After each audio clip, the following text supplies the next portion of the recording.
EP. Jayarajan Javadekar കൂടിക്കാഴ്ചയുമായി ബന്ധപ്പെട്ടുണ്ടായ വിവാദത്തിൽ BJP. നേതാവ് Shobha Surendran, ദല്ലാൽ Nandakumar എന്നിവർക്കെതിരെ LDF convener EP. Jayarajan നൽകിയ പരാതിയിൽ അന്വേഷണത്തിന് പ്രത്യേക സംഘത്തെ നിയോഗിച്ചേക്കും.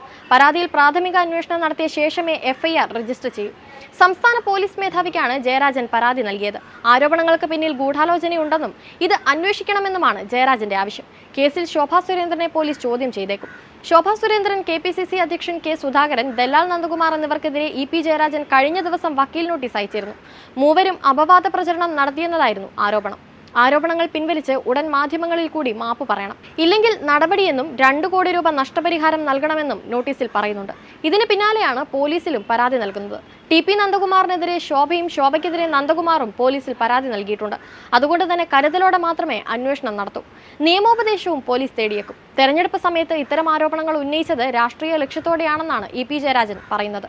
CPM സംസ്ഥാന സെക്രട്ടേറിയറ്റിന്റെ നിർദ്ദേശപ്രകാരമാണ് ഇ.പി. ജയരാജൻ നിയമ നടപടികൾക്ക് തുടക്കമിട്ടത്. ഇതിന്റെ ഭാഗമാണ് പോലീസ് പരാതി. ഗൂഢാലോചന അന്വേഷിക്കുന്നതിന് പ്രത്യേക അന്വേഷണ സംഘത്തെ രൂപീകരിക്കണമെന്നും പരാതിയിൽ ആവശ്യപ്പെട്ടിട്ടുണ്ട്.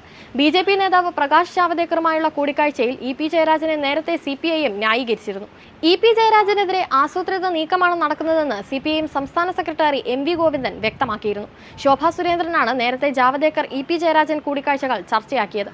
പിന്നാലെ തന്റെ സാന്നിധ്യത്തിൽ പ്രകാശ് ജാവ്ദേക്കർ ഇ.പി. ജയരാജനെ കണ്ടുവെന്ന് T.G. നന്ദകുമാറും വെളിപ്പെടുത്തിയിരുന്നു. തൃശൂരിൽ ഇടതുമുന്നണി സഹായിച്ചാൽ ബി.ജെ.പിക്ക് അക്കൗണ്ട് തുറക്കാൻ കഴിയുമെന്ന് ജാവ്ദേക്കർ ജയരാജനോട് പറഞ്ഞിരുന്നുവെന്നും പകരം ലാവ്ലിൻ കേസ്, സ്വർണ്ണക്കടത്ത് കേസ് എന്നിവ സെറ്റിൽ ചെയ്ത് തരാമെന്ന് ഉറപ്പുകൊടുത്തിരുന്നുവെന്നുമായിരുന്നു നന്ദകുമാറിന്റെ വെളിപ്പെടുത്തൽ. എന്നാൽ ജയരാജൻ സമ്മതിച്ചില്ലെന്നും നന്ദകുമാർ പറഞ്ഞിരുന്നു. തെരഞ്ഞെടുപ്പ് ദിവസം രാവിലെ വോട്ട് ചെയ്തിറങ്ങിയ ഇ.പി. ജയരാജൻ ജാവ്ദേക്കറെ കണ്ടെന്ന് സമ്മതിച്ചിരുന്നു. തന്റെ മകന്റെ വീട്ടിൽ വന്ന് ജാവ്ദേക്കർ കണ്ടിരുന്നുവെന്ന് ജയരാജൻ സമ്മതിക്കുകയായിരുന്നു.